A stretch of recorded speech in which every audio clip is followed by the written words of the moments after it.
नमस्कार, मैं हूं निकिता और आप देख रहे हैं सत्यहिंदी.com।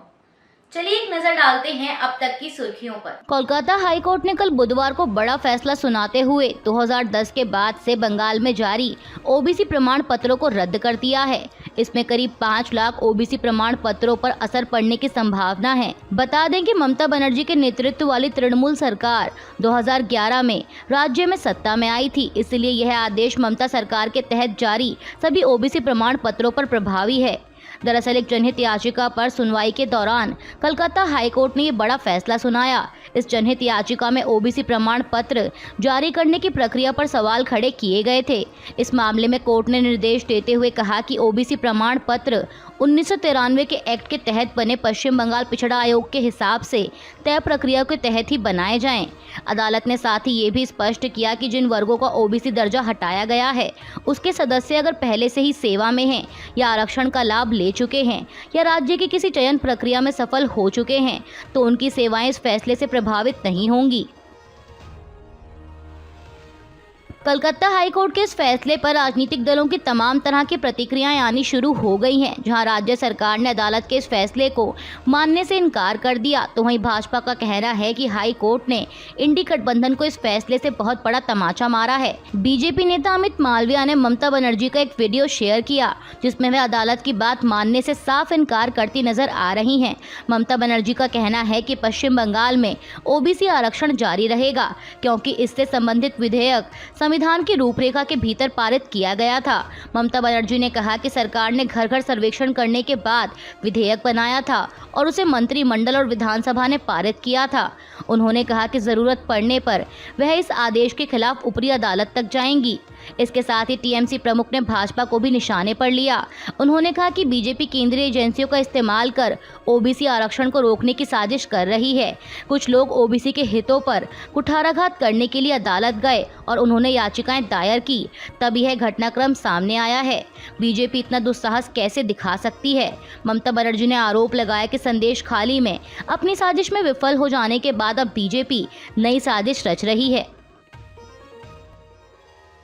कोलकाता हाईकोर्ट के फैसले पर प्रधानमंत्री मोदी की भी प्रतिक्रिया आई है। उन्होंने दिल्ली में एक चुनावी सभा को संबोधित करते हुए कहा कि आज ही कोलकाता हाईकोर्ट ने इस इंडिया अलायंस को एक बहुत बड़ा तमाचा मारा है। कोर्ट ने 2010 के बाद से जारी सारे ओबीसी प्रमाण पत्र कैंसिल कर दिए। ये इसीलिए किए गए क्योंकि पश्चिम बंगाल की सरकार ने मुसलमानों के वोट बैंक के लिए अनाप शनाप मुसलमानों को ओबीसी बनाने के सर्टिफिकेट दे दिए। पीएम मोदी ने कहा कि ये वोट बैंक की राजनीति, ये तुष्टीकरण की राजनीति, ये तुष्टीकरण की सनक हर हद पार कर रही है, लेकिन आज कोर्ट ने तमाचा मारा है। प्रधानमंत्री ने आगे कहा कि ये खान मार्केट गैंग ये पाप की भागीदार है। यही लोग कहते हैं कि देश के संसाधनों पर पहला हक मुसलमानों का है। ये लोग लगातार सरकारी जमीनें वक्फ बोर्ड को दे रहे हैं और बदले में वोट मांग रहे हैं। ये लोग देश के बजट का 15% अल्पसंख्यकों के लिए रिजर्व करना चाहते हैं। ये लोग बैंकों से मिलने वाले लोन को भी धर्म के आधार पर देना चाहते हैं। ये धर्म के आधार पर सरकारी टेंडर देना चाहते हैं। ये धर्म के आधार पर स्पोर्ट्स में खिलाड़ियों की एंट्री करना चाहते हैं। पीएम मोदी ने कहा कि ये वोट बैंक राजनीति की पराकाष्ठा है। कोलकाता हाईकोर्ट के फैसले पर टीएमसी महासचिव अभिषेक बनर्जी ने कहा कि कोलकाता हाईकोर्ट की 2 जजों की बेंच ने ओबीसी आरक्षण को लगभग खत्म कर दिया है। उन्होंने सभी जाति प्रमाण पत्र रद्द कर दिए हैं। अभिषेक बनर्जी ने कहा कि भाजपा सत्ता में आने से पहले अपना असली रंग दिखा रही है। अगर वे सत्ता में आए तो क्या होगा? कुर्मी, आदिवासी, मुंडा, उरांव, संथाल और अन्य लोगों को याद रखना चाहिए कि भाजपा को वोट देने का मतलब है कि आप अपने अधिकारों से वंचित हो जाएंगे। वहीं सीपीआईएम महासचिव सीताराम येचूरी ने कहा कि हमने यह फैसला सुना है, लेकिन इसके पीछे के कारण क्या है उसे पढ़ने के बाद ही हम कुछ कह सकते हैं। इसके अलावा बीजेपी के राष्ट्रीय अध्यक्ष जेपी नड्डा ने कहा कि कोलकाता हाईकोर्ट के फैसले में साफ कहा गया है कि ओबीसी श्रेणी में मुसलमान आरक्षण को निरस्त किया जाएगा और 2014 से 2024 तक धर्म के आधार पर जो ओबीसी का प्रमाण पत्र मिला उसे भी अमान्य करते हैं। लेकिन ममता दीदी कहती हैं कि यह गलत है और वे उसे नहीं मानेंगी। नड्डा ने कहा कि ये मुस्लिम लीग के एजेंडे का अनुसरण करते हैं। कोलकाता हाईकोर्ट के फैसले पर भाजपा नेता शहजाद पूनावाला ने कहा कि लगभग 5 लाख ओबीसी प्रमाण पत्रों को स्थगित किया गया है। हाईकोर्ट के फैसले ने बताया है कि कैसे केवल वोट बैंक और तुष्टीकरण की राजनीति के लिए ममता बनर्जी की सरकार ने जो अधिकार ओबीसी समाज के लिए था उसे धार्मिक आधार पर मुसलमानों को दे दिया। भाजपा नेता ने कहा कि ओबीसी SC/ST के लोग हैं, उनके अधिकारों को छीनकर एक वोट बैंक को खुश करने का एक और प्रमाण सामने आया है। पूनावाला ने कहा कि जब प्रधानमंत्री ने उन्हें चुनौती भी दी कि आप लिख कर दीजिए कि धार्मिक आधार पर या ओबीसी SC/ST कोटे से काटकर आरक्षण नहीं दिया जाएगा, तो उन्होंने ये चुनौती स्वीकार नहीं की। अंतरिम जमानत पर जेल से बाहर आए दिल्ली के मुख्यमंत्री अरविंद केजरीवाल ने मुख्यमंत्री पद न छोड़ने को लेकर अपनी बात रखी है। हिंदुस्तान टाइम्स को दिए एक इंटरव्यू के दौरान अरविंद केजरीवाल ने कहा कि भाजपा का एक ही लक्ष्य है कि मैं इस्तीफा दे दूं। बीजेपी दिल्ली में आम आदमी पार्टी को हरा नहीं पा रही है। वे जानते हैं कि वे हमें नहीं हरा सकते और इसलिए मुझे जेल में डालने और इस्तीफा देने के लिए मजबूर करने की यह साजिश रची गई है ताकि सरकार गिर जाए। केजरीवाल ने कहा कि लेकिन मैं उनकी साजिश में नहीं फंसूंगा, मैं इस्तीफा नहीं दूंगा। अगर उन्होंने लोकतंत्र को जेल में डाल दिया है तो लोकतंत्र जेल से ही चलेगा। कानूनी स्थिति यह है कि मैं दोषी नहीं हूं और मेरे खिलाफ कोई आदेश पारित नहीं किया गया है जिससे मैं विधायक का चुनाव नहीं लड़ सकता, और अगर मैं विधायक बन सकता हूं तो मंत्री या मुख्यमंत्री भी बन सकता हूं।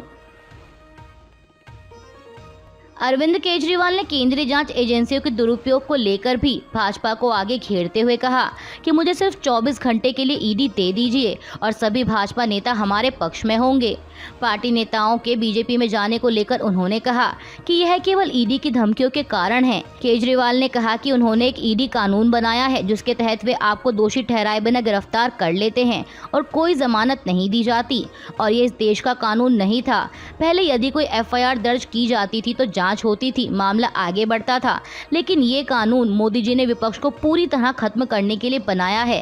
केजरीवाल ने कहा कि मेरे सभी राजनीतिक भविष्यवाणियां सच हो गई हैं, वे पूरे विपक्ष को गिरफ्तार कर लेंगे। आम आदमी पार्टी की राज्यसभा सांसद स्वाति मालीवाल के साथ मुख्यमंत्री आवास पर हुई कथित मारपीट के मामले में आखिरकार सीएम केजरीवाल की प्रतिक्रिया आई है। उन्होंने समाचार एजेंसी PTI से बात करते हुए कहा कि स्वाति मालीवाल के मामले में 2 वर्जन हैं और वे मामले में स्वतंत्र और निष्पक्ष जांच चाहते हैं।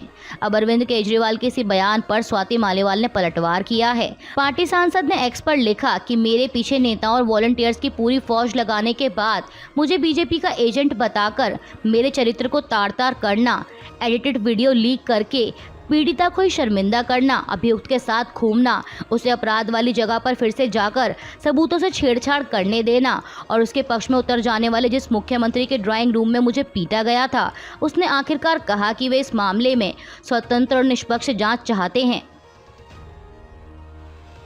कांग्रेस नेता राहुल गांधी ने हरियाणा में एक चुनावी सभा को संबोधित करते हुए प्रधानमंत्री मोदी पर तीखा हमला बोला है। उन्होंने कहा कि इनकी जो छवि थी ये खत्म हो गई है, ये बची नहीं है, गुब्बारा फट गया है। अब जो भी मैं चाहता हूँ नरेंद्र मोदी के मुंह से बुलवा सकता हूँ। आप मुझे बोलो कि क्या बुलवाना है, मैं बुलवाता हूँ। राहुल गांधी ने कहा कि पहले मैंने कहा कि मोदी जी 10 साल आपने अडानी अंबानी का नाम नहीं लिया, अब आप अपने एक भाषण में अडानी अंबानी का नाम लो। 2 दिन बाद नरेंद्र मोदी जी कहते हैं कि टेम्पो में अडानी अंबानी कांग्रेस पार्टी को पैसा दे रहा है। नरेंद्र मोदी जी, आपको कैसे मालूम कि टेम्पो में पैसा दे रहा है? अगर आपको मालूम है तो आपने अपने मित्रों की CBI, ED, इनकम टैक्स वालों से जांच क्यों नहीं करवाई? बता दें कि राहुल गांधी बीते दिनों भी ये कह चुके हैं कि अब वो जो चाहे नरेंद्र मोदी से बुलवा सकते हैं। विपक्षी नेताओं की एकजुटता को लेकर भाजपा अक्सर इंडिया अलायंस पर निशाना साधती रहती है। अब इसी का जवाब देते हुए और इंडिया अलायंस की एकजुटता का प्रदर्शन करते हुए आम आदमी पार्टी नेता राघव चड्ढा ने कहा कि इस बार कांग्रेस नेता राहुल गांधी जब वोट डालने जाएंगे तब वो झाड़ू का बटन दबाएंगे और जब अरविंद केजरीवाल वोट डालने जाएंगे तो वो पंजे का बटन दबाएंगे। राघव चड्ढा ने कहा कि ये है इंडिया गठबंधन। दिल्ली के मुख्यमंत्री अरविंद केजरीवाल ने सोशल मीडिया प्लेटफॉर्म X पर पोस्ट कर दावा किया है कि आज यानी गुरुवार को दिल्ली पुलिस उनके माता पिता से पूछताछ करने आ रही है। केजरीवाल ने लिखा कि दिल्ली पुलिस मेरे बूढ़े और बीमार माता पिता से पूछताछ करने आएगी। आपको बता दें कि अरविंद केजरीवाल दिल्ली की शराब घोटाला मामले में तिहाड़ जेल में बंद थे। फिलहाल उन्हें चुनाव प्रचार के लिए 1 जून तक की अंतरिम जमानत दी गई है, जिसके बाद 2 जून को उन्हें वापस सरेंडर करना है। ब्रिटेन के प्रधानमंत्री ऋषि सुनक ने घोषणा की है कि देश में 4 जुलाई को आम चुनाव कराए जाएंगे। ऋषि सुनक ने घोषणा करते हुए कहा कि बीते 5 वर्ष देश के लिए दूसरे विश्व युद्ध के बाद से सबसे अधिक चुनौतीपूर्ण रहे हैं। उन्होंने कहा कि आने वाले दिनों में मैं आपके हर वोट के लिए संघर्ष करूंगा। हमारे पास एक क्लियर प्लान है। अभी के लिए बस इतना ही। बाकी की खबरों के लिए बने रहिए सत्यहिंदी.com के साथ।